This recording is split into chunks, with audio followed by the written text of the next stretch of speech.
আসসালামু আলাইকুম ভিউয়ার্স, আজকে আপনাদেরকে বোম্বাই মরিচি দিয়ে ঝালঝাল একটা আমের রেসিপি করে দেখাবো। এর জন্য আমি আমগুলোকে টুকরো করে কেটে নিয়ে লবণ দিয়ে মেখে রেখেছি।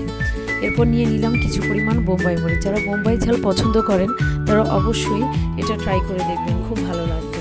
এরপর একটি প্যানে কিছু পরিমাণ সরিষার তেল দিয়ে দিলাম, এর মধ্যে দিয়ে দিলাম 5 ফোড়ন, তারপর কিছু রসুন কুচির পরিমাণটা আমি বেশি নিয়েছি কারণ রসুনের ফ্লেভারটা আমার খুব ভালো লাগে।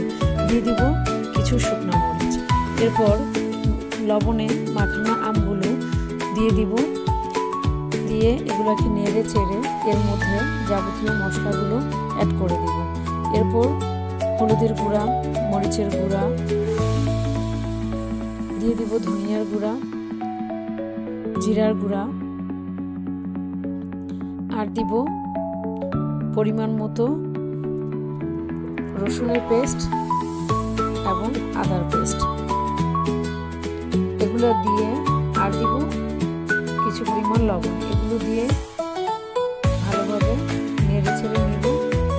এরপর দিয়ে দিব সিরকাটা আমের আচারটাকে অ্যাটলিস্ট 1 বছর সংরক্ষণ করতে সাহায্য করবে।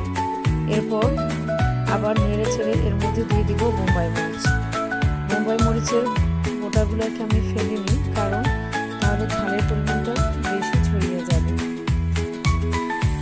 অলরেডি বোম্বাইয়ের ঝালটা অনেক বেশি থাকে, অনেক বেশি ছড়িয়ে যায়। এরপর এর মধ্যে দিয়ে দিব আরও কিছু পরিমাণ 5 ফোড়ন, চাইলে 5 ফোড়নটাকে আপনারা গুঁড়ো করেও দিতে পারেন। আর দিয়ে দিব রসুন কুচি, কাঁচামরিচ কুচি।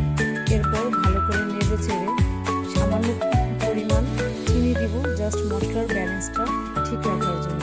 দিয়ে দিব আরও কিছু পরিমাণ সরিষার তেল। এই সরিষার তেলটাও আচারটাকে নষ্ট হওয়া থেকে রক্ষা করবে। এরপর নেড়ে চেড়ে এটাকে একটু কষানোর জন্য আবার ঢেকে দিব, ঢাকনা উঠিয়ে আবার নেড়ে দিব। আমার আমের আচার অলরেডি হয়ে গেছে, দেখুন কত সুন্দর কালার এসেছে। এই আমের আচারের রেসিপিটি যদি আপনাদের ভালো লেগে থাকে অবশ্যই আপনারা ট্রাই করবেন, এবং আমার এই ভিডিওটি ভালো লেগে থাকলে লাইক, কমেন্ট, সাবস্ক্রাইব এবং